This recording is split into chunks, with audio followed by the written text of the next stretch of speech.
Hey folks, this is Philip with the Everyday Fighter podcast, where we share stories and insights of everyday fighters just like you.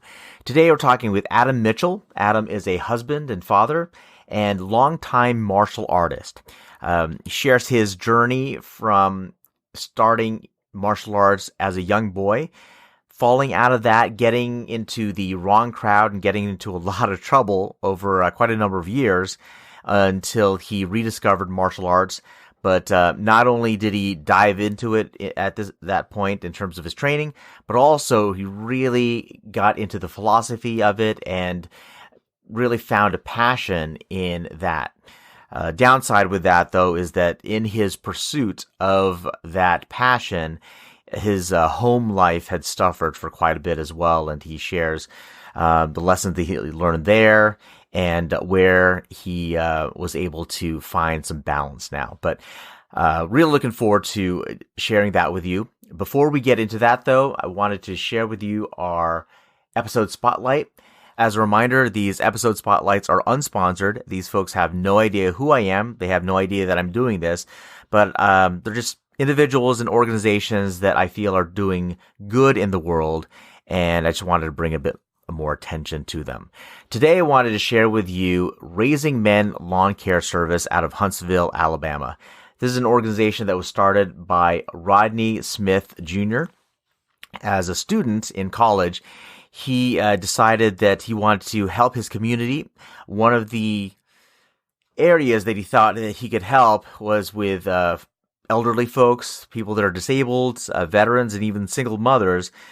These folks had a unique challenge in that even though they might be living in a house, the challenge was that they didn't have the physical ability or the means to be able to even care for their own lawn. They couldn't even mow their lawn or do any of their landscaping. So Rodney took it upon himself to help many of these people out, not only in his neighborhood, but he has also expanded nationwide, encouraging young children and teenagers to take up what he calls the 50 Lawn Challenge, which is helping 50 people in their community to take care of their landscaping, not charging a dime for it either. So really, really great stuff with the Raising Men Lawn Care Service. I encourage you to check them out. You can find more information about them at weareraisingmen.com.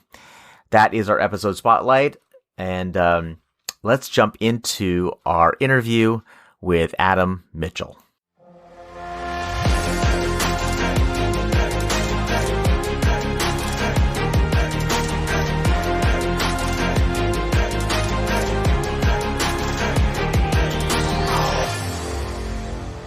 I started out in martial arts. My first taste of martial arts was when I was 8 years old, and that was doing judo in Connecticut. And I was never into sports per se. Like I was never into team stuff. I was into individual, like BMX racing and judo. And that was like, to me, that was something that I really, really, I just thoroughly enjoyed. Now, how were you introduced to it, though? Was it something that you saw it in driving by? Is that you told your parents, "I want to take this," or did they put you in? How did that work? So, Philip, this is a story I've never shared, and I actually wrote a book running a dojo, and I didn't even write this in the book. So this is kind of the first time I'm talking about this, and it's just like, it's one of those stories that you don't want to tell anybody because it just sounds too crazy. It's just like people are like, "Yeah, all right, dude, whatever." But this is, man, I swear on my children, every bit of this is true. My mom and dad, like so many other people out there, had that, they had their challenges, and I'm best friends, grew up best friends with both, had a very strong relationship with both my parents. And, but they had their challenges, right? And they went their separate ways, each other. And for, just my story was, I was kind of, I felt as though I was really by myself and pretty alone growing up. And one day I was in my backyard, and a sticker was flying through, like just kind of tumbling down the grass. And I went and I picked it up, and it was like this old stamp. I don't even really remember. It wasn't like a postal stamp. It was a sticker, but it was, you lick the back of it and put it on. It was like a scrapbook type thing. And it was an old drawing, an old Kodokan judo drawing of a Kodoka, or a judo student, throwing another judo student. I was like, oh, this is pretty cool. So I put in this little scrapbook I had. And about 3 days later, I found another one in my backyard. And then like a week later, I found like 2 more. So I'm thinking to myself, some kid's scrapbook must have blown apart somewhere. I have no idea to this day where those came from. But over about a month, there was like, I don't know, maybe like 8 or 10 of them that I had collected. And I still have in my scrapbook. And they're these old 1950s drawings. And that was sort of my first taste of martial arts. Now, whether that's something that was serendipitous, or it was, grace, or it was just, happened to be the right place at the right time, whatever, it happened. And that was my first, like, wow, this is pretty cool.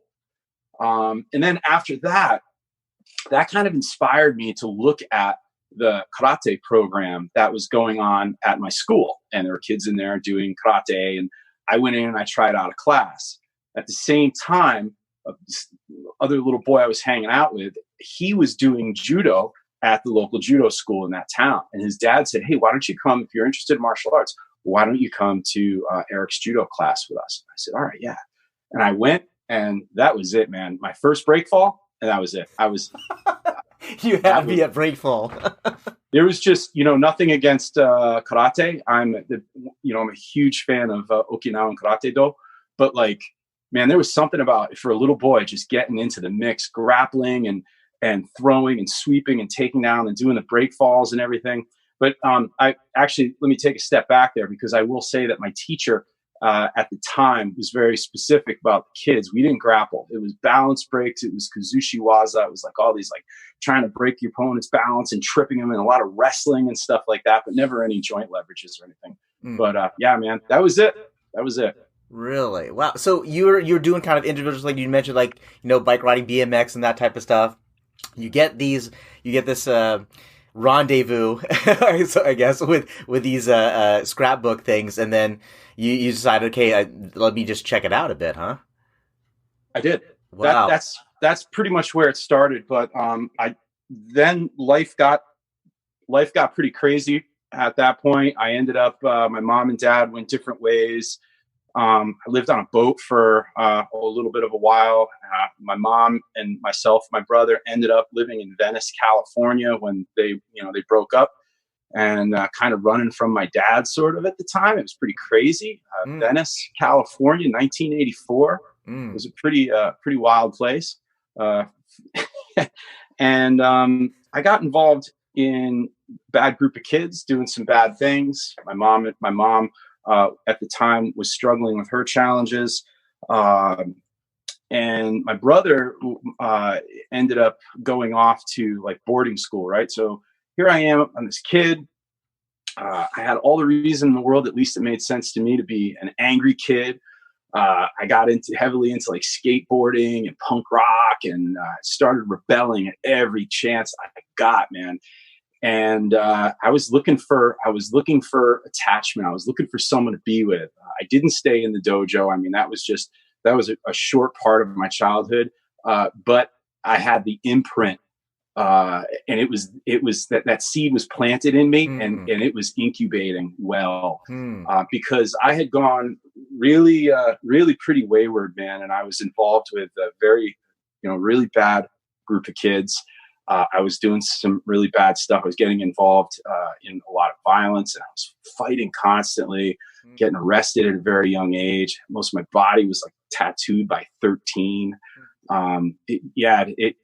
It was a pretty colorful childhood.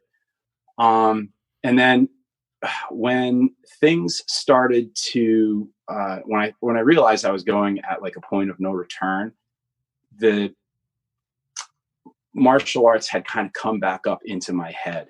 Now I had spent 2 years at a Benedictine abbey, right? And I had gone to live at this boarding school, and I was there not because I was a rich kid going to a boarding school, but I actually was there because it was that, or it was like juvenile delinquent center. And so So you were given the choice of that, or did you just kind of make the decision yourself? You know what? I've got to go this. I've got to walk this other path. Yeah. So I was, no, I wasn't given a choice in any of that, but things had gotten, I was involved in a lot of just, there's violence, man. Violence was an attractive thing to the culture that I was involved in. It was part of it.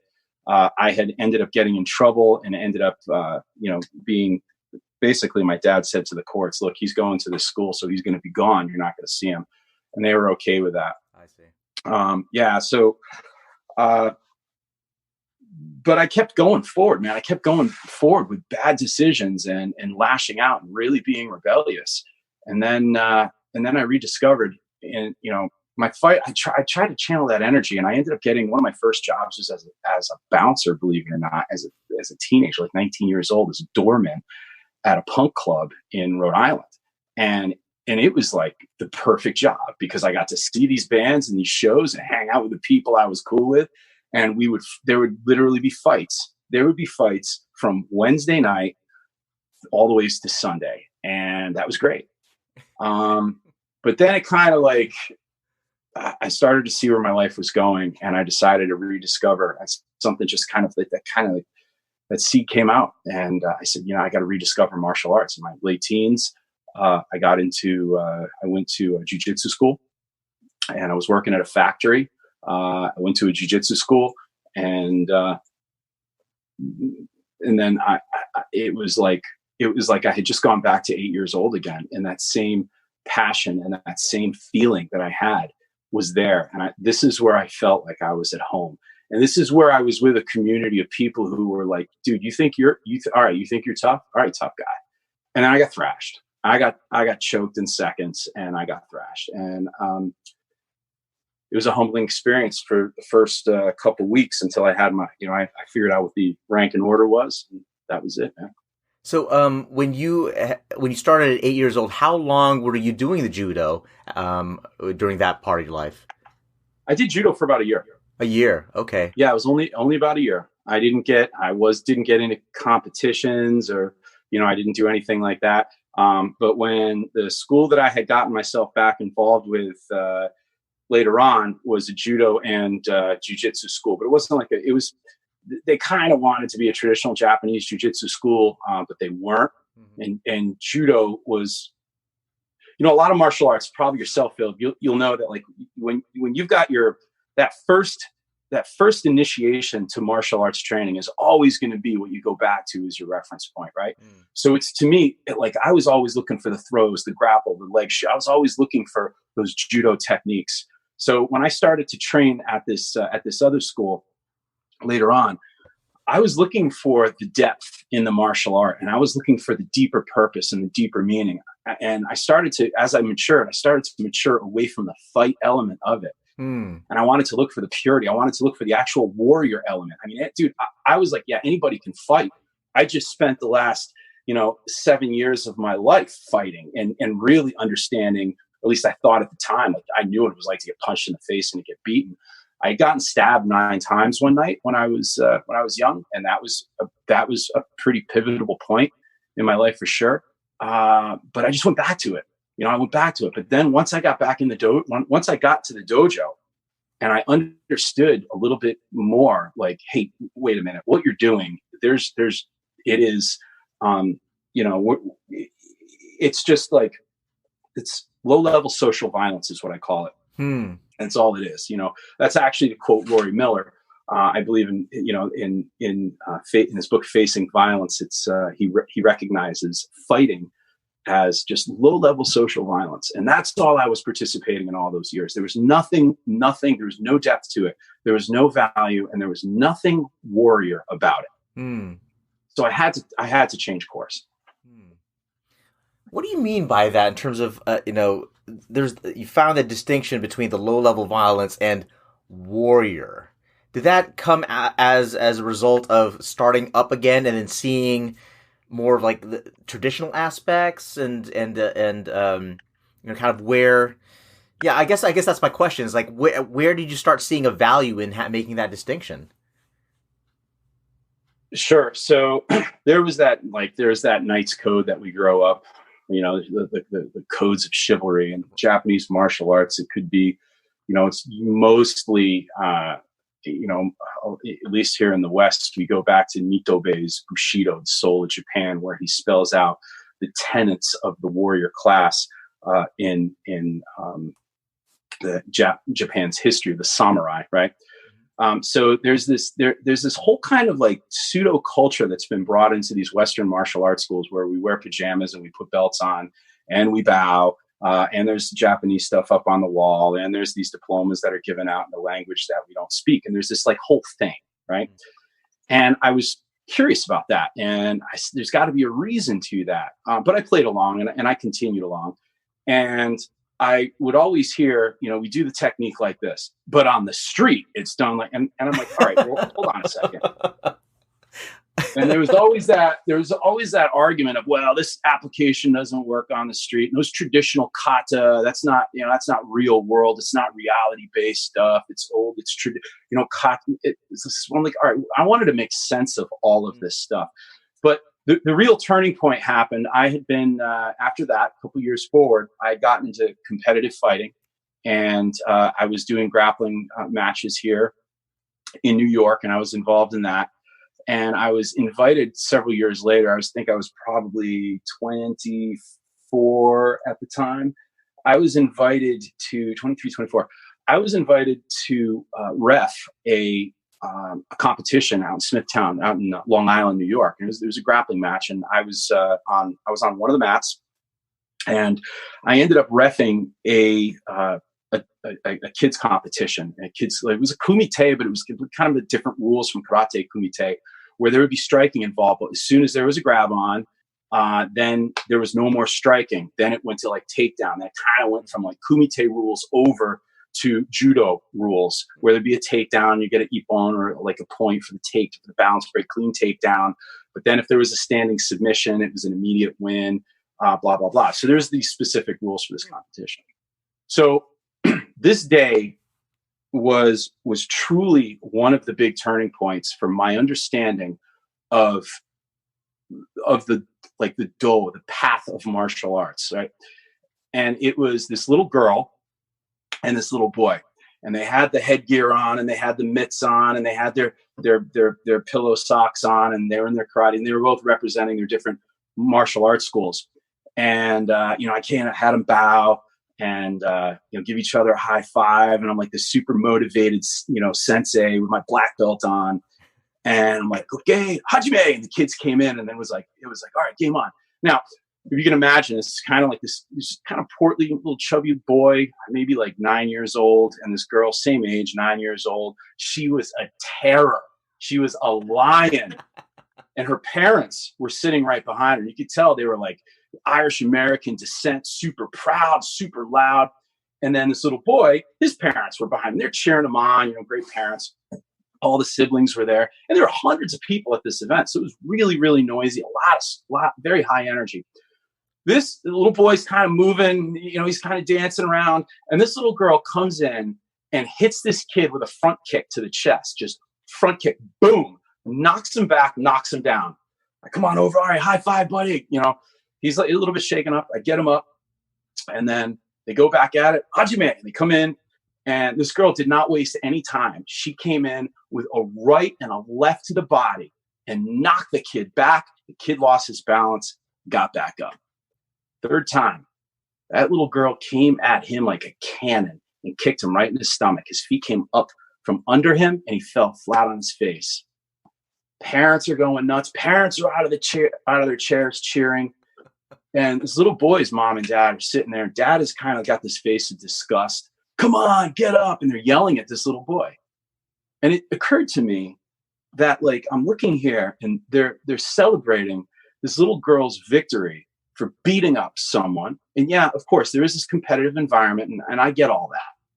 But really the turning point for me, Philip, happened when that little boy looked over at me, and he didn't want to lift his face up. And he looked at me from out of his headgear. And it was really when he looked at my belt, and then he looked at my face, and he looked at my belt, and then he looked back at the ground. And And he was trying, because he was in pain. He was hurting, not just from the embarrassment, not just from getting his ass kicked. It was the embarrassment. He didn't want to face his parents. He didn't want to get back up in a huge community of people. I mean, the greatest fear that we, as you know, is that we as humans have is public performance, is doing things, reading things, doing things in front of an audience, right?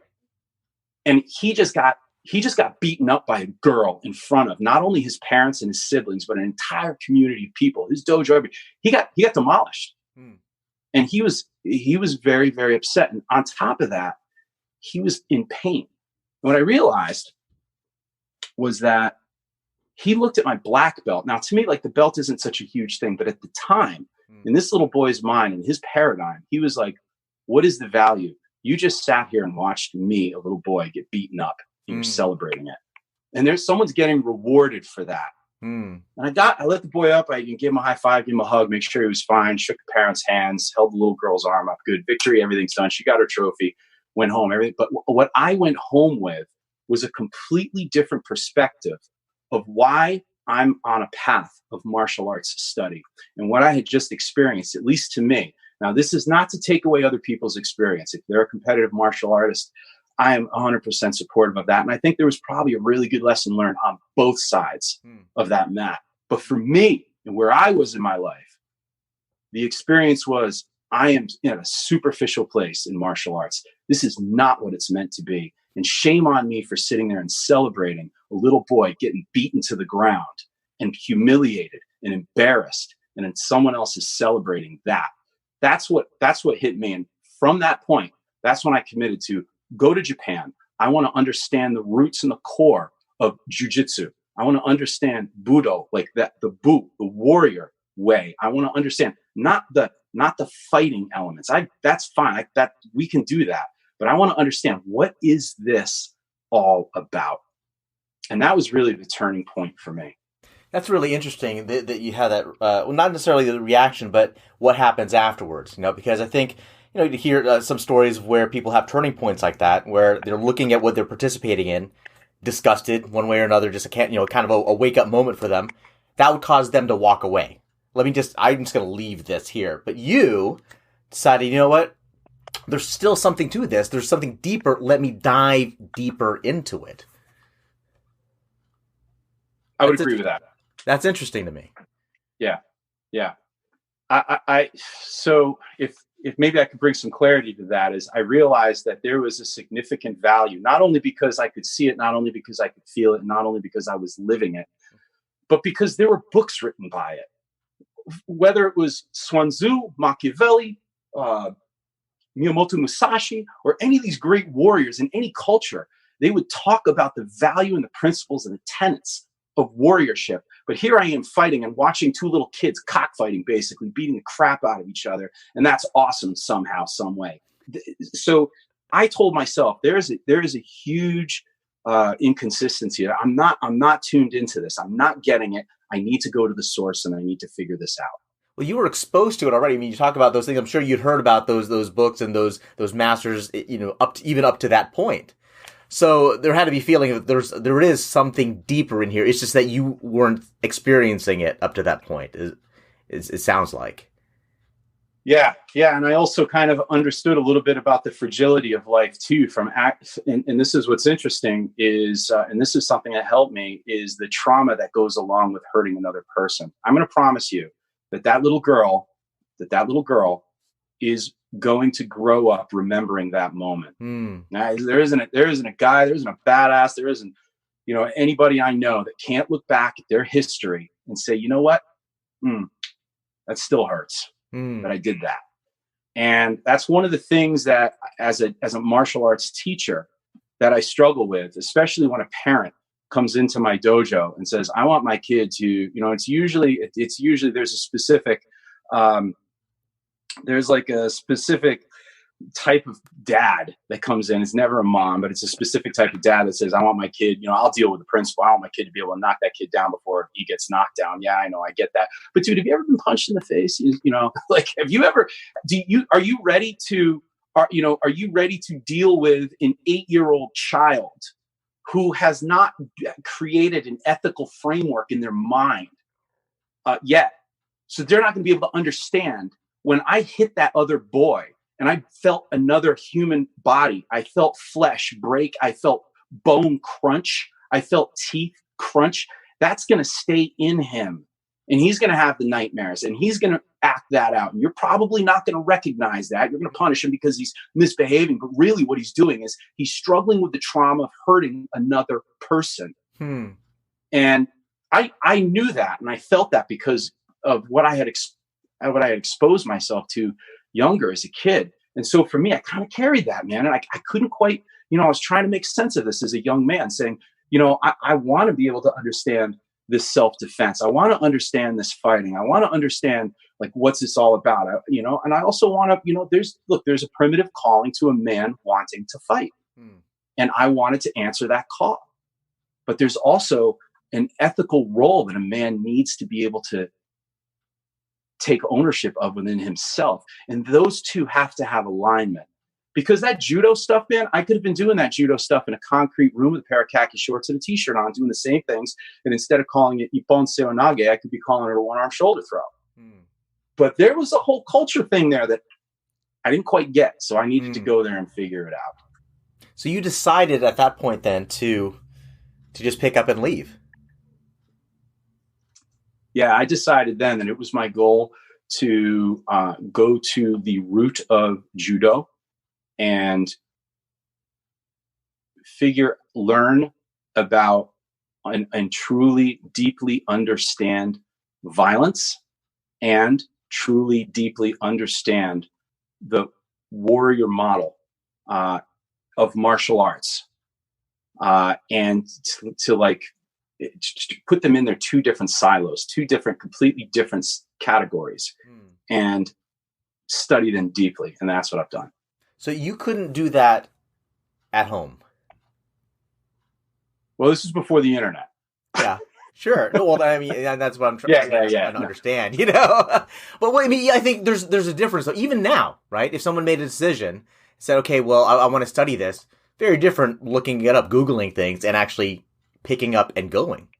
Yeah, right? Totally. There's a very different level of commitment there. And even if we take it back to that day, say before the internet, sure. But I mean, that's still a big deal. Yeah. That's correct. So my first journey was really to understand jiu-jitsu and traditional jiu-jitsu and what was kata, what were forms, why were they? Why was there, a protocol that was so adhered to? What was the importance of that? Like, who cares? I don't need to bow, man. I can shake your hand. We can high five and then we can roll, but what is this, all this onegai shimasu? What is all this, all this ritual stuff? Why is it there? And why is it to the traditionalists, to the ones that are preserving these lineages, these arts that date back to pre-Edo period, that it is so important. It is the blood of that art. Why is that? That's what I couldn't understand. And how did that level of mannerism have to do with being able to fight, being able to protect yourself? What is that whole thing all about? Why do I need to, why is meditation, what's the whole thing with Zen and samurai? I mean, a samurai is from back then when when I looked at it, here's a warrior who's wearing some really cool armor, who is, doing the most horrendous violent act on another person, which is cutting them up with a sword. I mean, that's a very, very violent and horrible thing. It's horrible. But yet it's somehow glorified and somehow associated to Zen. What's that all about? Right? How do you link those two in a way that makes sense? Yeah, well, that's what I was very curious about. It didn't make sense to me, but there had to be a reason, and that's what I went after. So you made the decision. You were single at the time? Yeah, no, I was with. At the time, I was dating my wife. Yeah. Okay. Mm-hmm. And so you have this bright idea. So I want to get to the kind of the practicality piece of this, right? There's definitely there's a mission inside of you. There's a longing. There's a need for clarity. But then at the end of the day, you still have people that depend on you. You still have things that you got to pay bills and that type of stuff. What was that Yeah. process like for you? Whew. Okay. So I had, at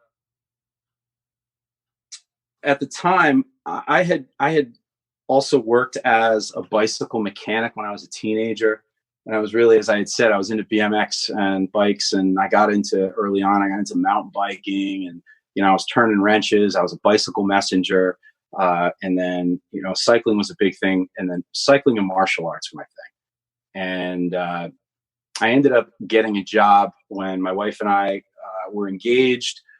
I got a job doing sales, and I worked my way up to being a sales manager for the Schwinn Cycling and Fitness Company here in metropolitan New York, northern New Jersey, Connecticut, and it was for I was the youngest sales executive for Schwinn, and it was the dream job. I had a brand new Forerunner. It was awesome. It was great, and things were going really well, and I was ramping up to marry an incredibly beautiful woman and have a great life. And I had my side gig, which was teaching my martial arts and doing that. Well, a whole nother long story that I'm not going to bore you with happened.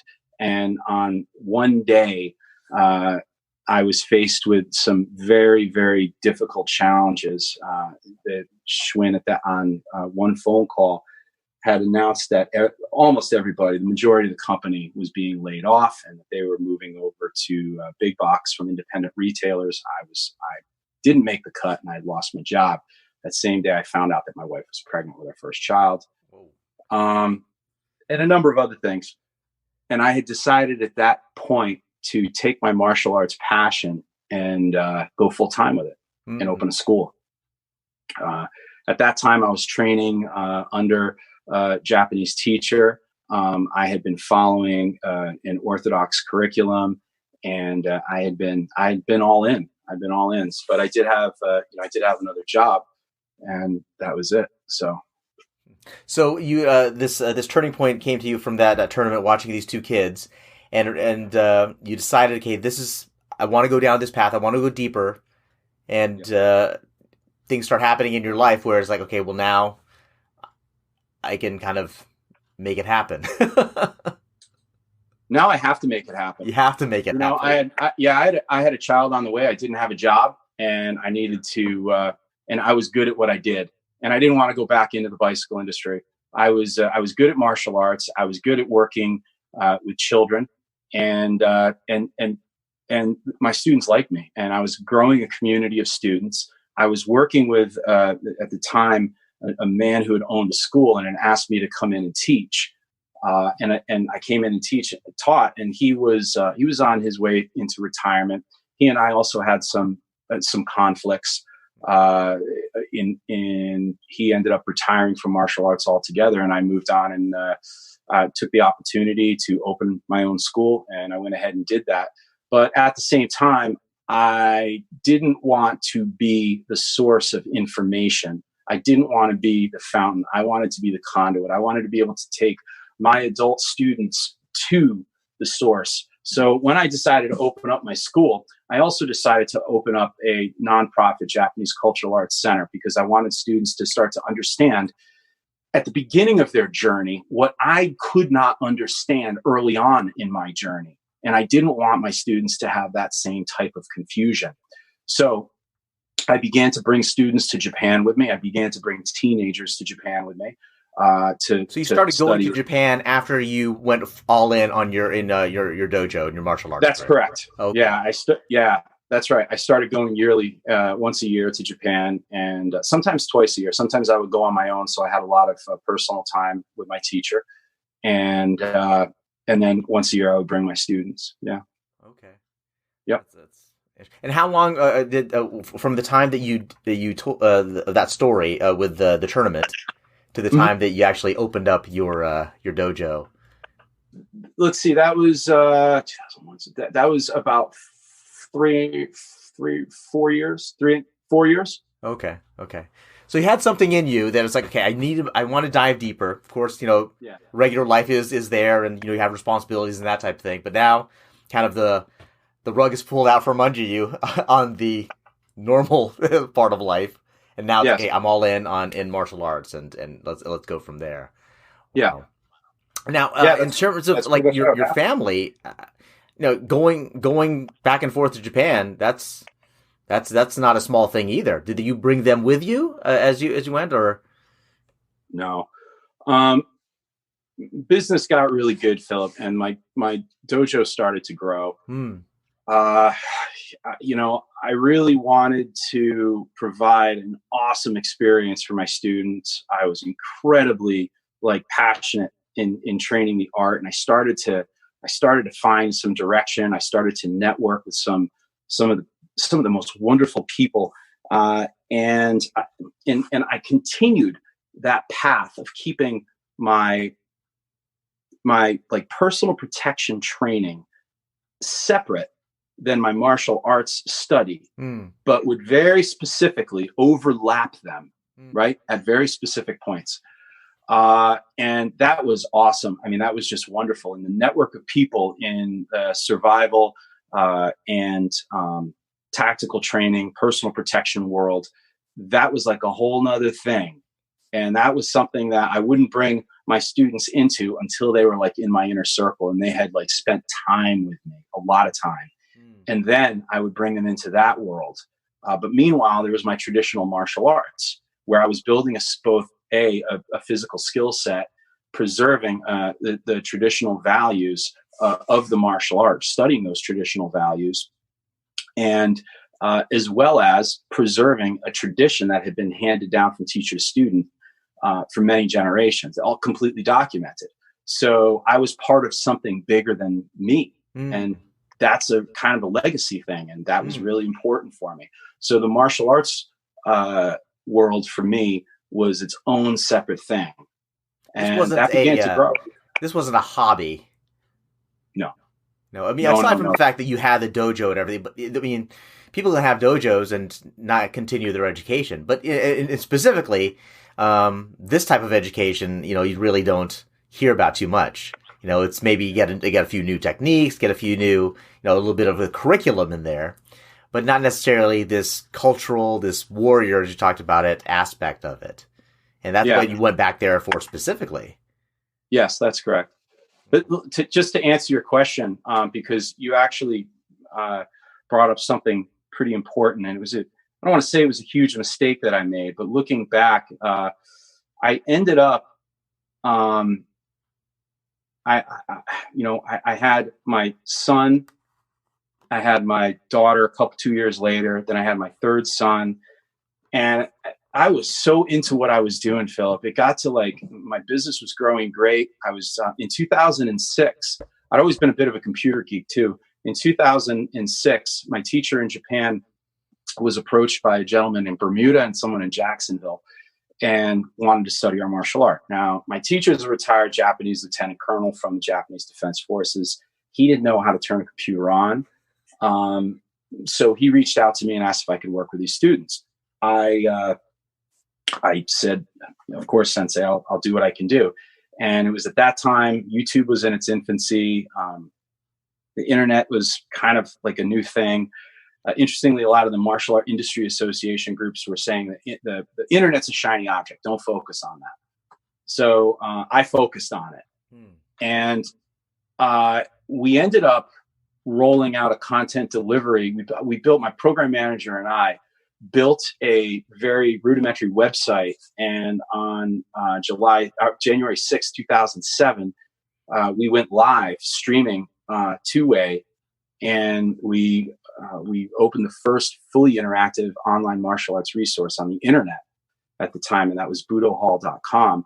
And on that night, my dojo, I got students from, the first one to chime in were from Boston. It was a training group in Boston. And then Mexicali, California, Baja, Mexico. And then Sao Paulo and Milwaukee. And all of a sudden I hit bing, bing, bing. And I got students participating from different parts of the world here in my dojo while I'm teaching, asking me questions, and I'm engaging with them.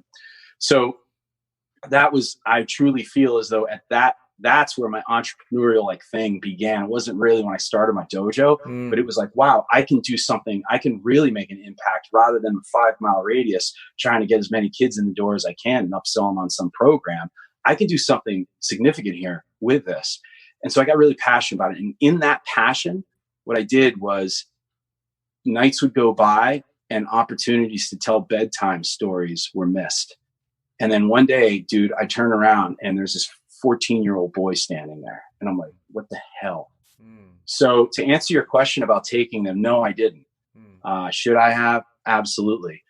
If I was to have a message to a young man, young family man, a couple children who really wants to provide for them and wants to put in that, you know, that like that Gary Vaynerchuk style, like work ethic, don't do it. You know, I was teaching 52 classes a week, and yeah, I built a great dojo and I have students all over the world, and I traveled all over the world. I went to Japan. I lived this like really like kick-ass life of a martial artist.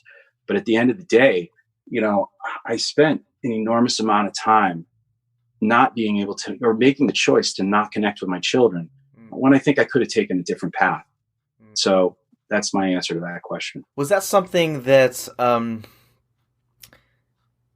because I mean, I'm sure not all of us, but there's some folks that have family that's very, very supportive, you know, almost to their detriment, but they're not going to say anything. Was it the same kind of thing for you where you had that, or did you actually get pushback from family, or like, you know, kind of hints or even outright, we need to talk kind of thing? That's a great question. Hints. And my wife has been incredibly, I mean, she's an angel, man. And, you know, I look back at those days and we even talk about it now, and it's like, wow, I'm amazed that I'm still married, given everything I had exchanged for. My intentions were great, Philip. It was like, I really wanted to build this amazing thing for my family, but it really wasn't. It was for me. And it was to fill some type of void that I couldn't figure out as a kid, maybe. But I had spent a number of years abandoning my family so that I could build this business. We hear this story in all different, you know, all types of men and dads who are successful, and they look back at the early childhood of their children and their early marriage and what they, you know, what they sacrificed. And, you know, mine was really no different. I'm just very, very privileged to have had that support. I had those hints, and I should have listened to them, and I should have tuned into those echoes, man. But I was like all in. 52 classes a week was the high point of my schedule. 52 classes a week. I would travel every time my teacher taught a seminar anywhere in the world. I would go there. Switzerland, Wales, the UK. I mean, you name it. France, Italy, Japan, anywhere in the States. I was there. Meanwhile, my wife is home with a 4-year-old, a 2-year-old, and a 1-year-old, right? I look back at that and I'm like, dude, man, what kind of man is that? But my intentions were good. So yeah. There's no denying in terms of like what we can accomplish, you know, particularly when we're so focused on there.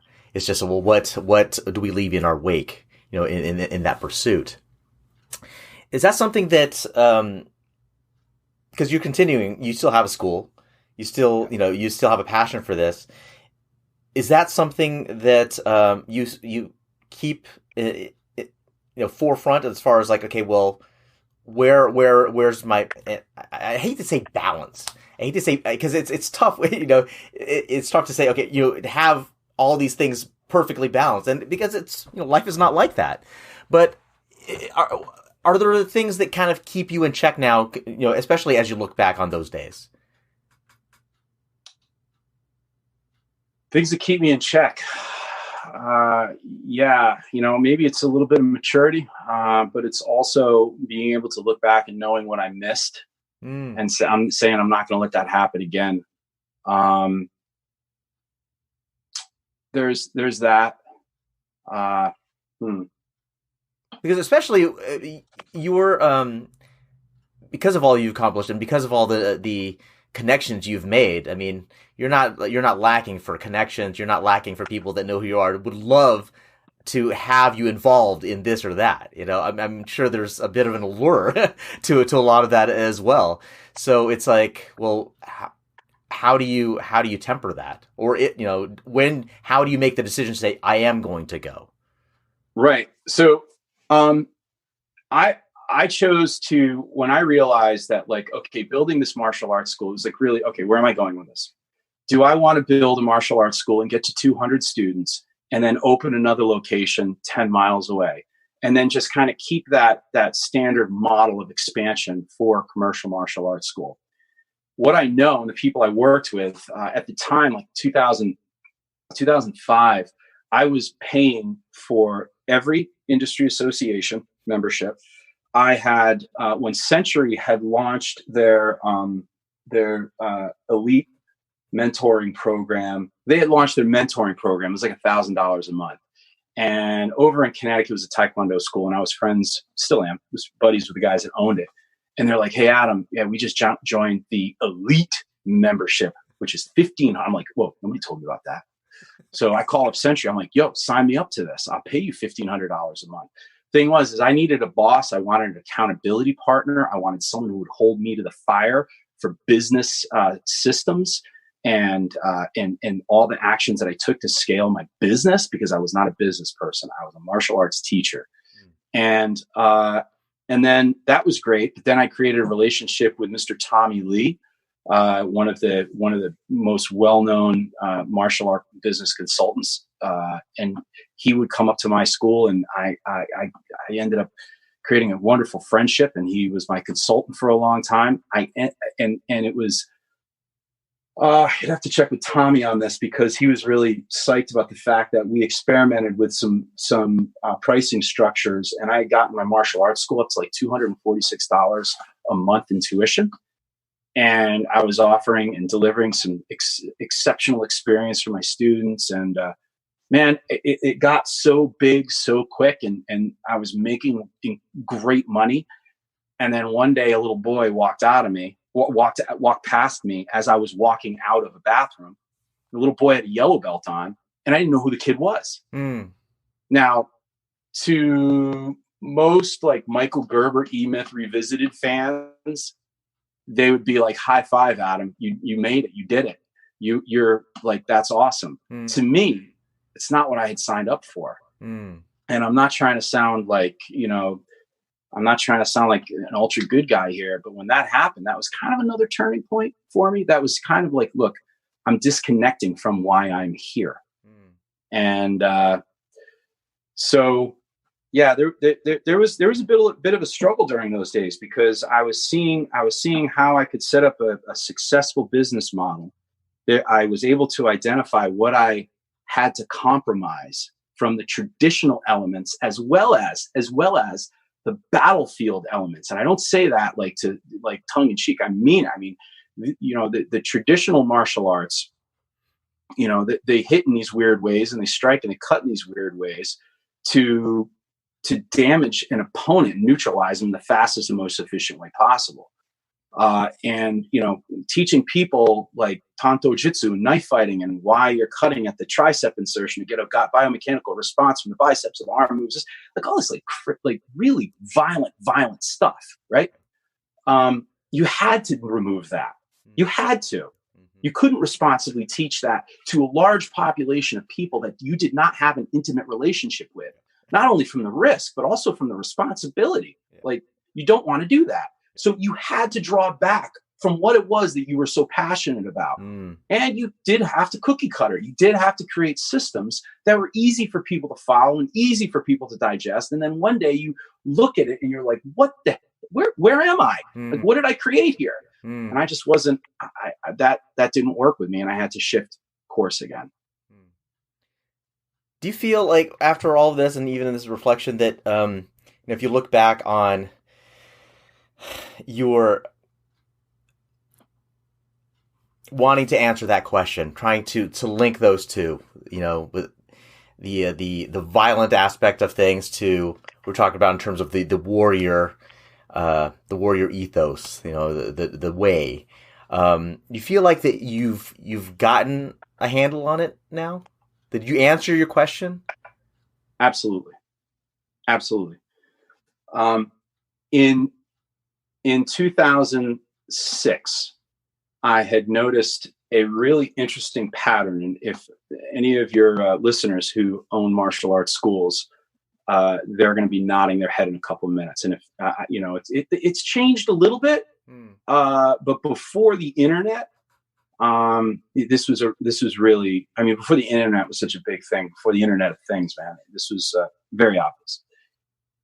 I noticed that I was engaging with a lot of moms, and I couldn't quite figure out what that was all about. And I asked my program manager to start recording every time someone called, if they were just M or D, if it was mom or dad.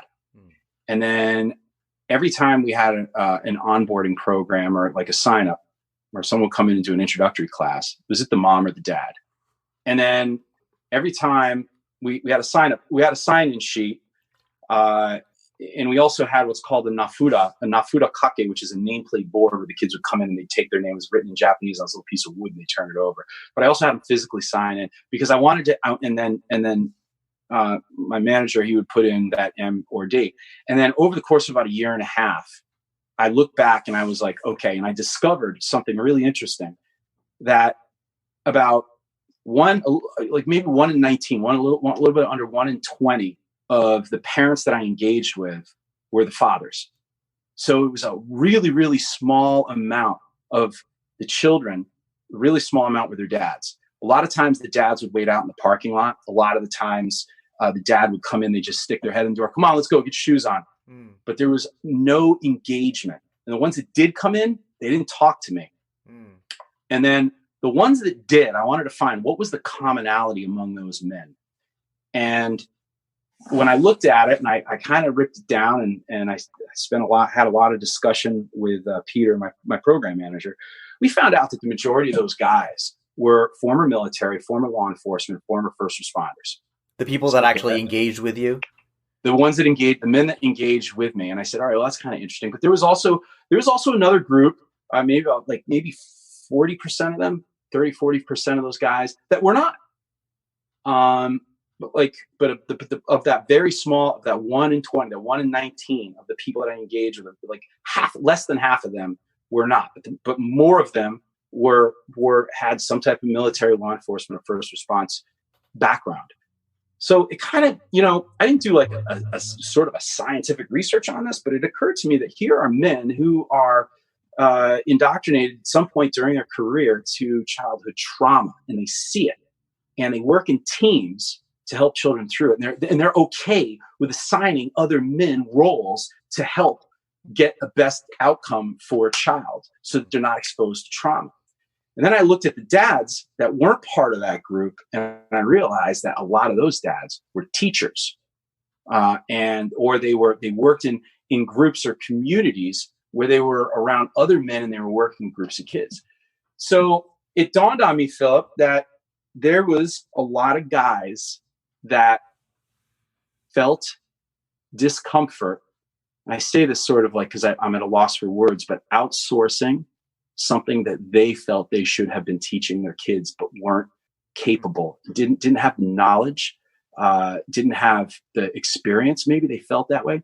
And I'll tell you, when a mom would come home and say, oh my gosh, you got to meet this guy that I met today at this martial arts school who's going to teach your little boy how to stand up for himself, have discipline, have self-control, be able to, fight off a bully.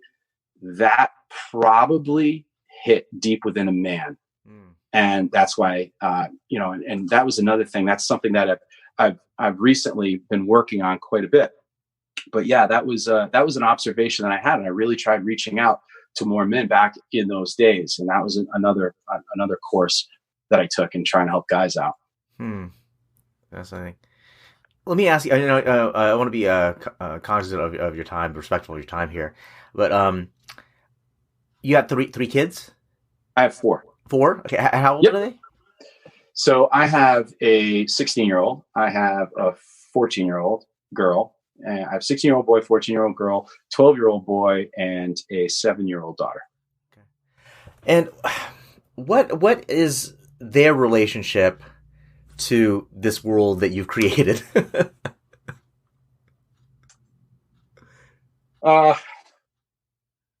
They think it's pretty cool, but they got their own. They got their own thing. I'm looking forward to grandchildren and martial arts. They all went to the dojo. They all trained. My youngest son really got into wrestling, which I'm a huge fan of. And but my oldest son, they're all my boys are active. My oldest son's a big basketball guy, but they never took to martial arts, and they think it's cool, but it's hey, it's what dad does. And then there's nothing inside you that sure there's a like to love to have them embrace it, but not forcing it upon them. I want my kids to so yeah, here's how I answer that, and that's a really good question too. The values that I get, that I have gotten from martial arts, I want to make sure that my children have those, and I teach them to them through parenting. And I teach the lessons disguised in many different ways. So for me, the understanding of martial arts is in traditional martial arts, at least, Philip, is for me, this is my take, is that when you first step into a dojo, or you first begin the path of martial arts, is where you begin to understand the fundamental difference between right and wrong. And then there are a number of other things that you take ownership of, such as your sense of courage, your sense of honesty, and absolute adherence to truth. And then and a number of other things. Benevolence is one. But at the end, the highest level is to be able to demonstrate yourself in every area of life, regardless of how stressful the situation, regardless of what level of pressure you're under, regardless of how the situation plays out, if it's a survival situation, if it's an emotional situation, but you are able to demonstrate absolute self-control in that situation. If it's neutralizing another person, whether it's restraining another person, or whether it's diffusing verbally a situation, absolute self-control is the ultimate goal of martial arts, in my opinion. So that's the path, that's the dough. So I train that to my children, and I disguise it in ways that will resonate with them, that they'll want to they'll want to hear me and they'll want to engage with me. But taking them, say, hey, let's go to the dojo, they're gonna be like, yeah, Dad, I don't want to do that. So there's a saying in teaching, is like the one that is most flexible wins, right? So yeah, totally. Yes, that's correct. Be the most flexible teacher, as opposed to them being the most flexible person trying not to learn what you're teaching, kind of thing. Yes. Yeah. But I think something you said earlier though is that there's these values that you want to get across to your children, and you're not all or nothing in with a certain way of doing it. It's like the way of getting to those values, instilling those values. It's you're okay with different ways of doing that. You don't think that martial arts is necessarily just the only way. It might have been your way. It was my way. Yes, absolutely. And it was the way of other men, and I chose to follow their path, and it has worked so far, for sure. Yeah. Adam, this was awesome, man. I appreciate you. This was huge. I think I think this will help a lot of people out, particularly folks that been on similar paths, being very focused, and having a passion there as well. I'm sure a lot of people will want to connect with you in some way. What's the best way that they could do that? So they can hit me on my website, jisenkobudo.com. Or they can find me on Facebook. They can go to my project, Lion Dog United. If they're parents, they might have an interest in that, specifically if they're dads. Where I help with a model that I call close quarter parenting. Or they can, if they're interested in learning about the traditional martial arts that I study and I teach, then they can go to gsencolbedo.com and find me there. Awesome. Adam, thanks again, man. Yeah, you're very welcome, Philip. Thank you for having me. I appreciate it so much. Folks, I hope you appreciated that chat with Adam. It's a real thing, right? I mean, especially when you get into something so completely and so focused, it's so rewarding that it's easy to lose sight of the other things that are important in your life. And so glad that Adam was able to share his experience with it, and hope that you're able to learn a bit about what you're doing in your life as well, and to have some thoughts about that. But that is it for today, folks. This is Philip with the Everyday Fighter Podcast. We'll talk to you next time.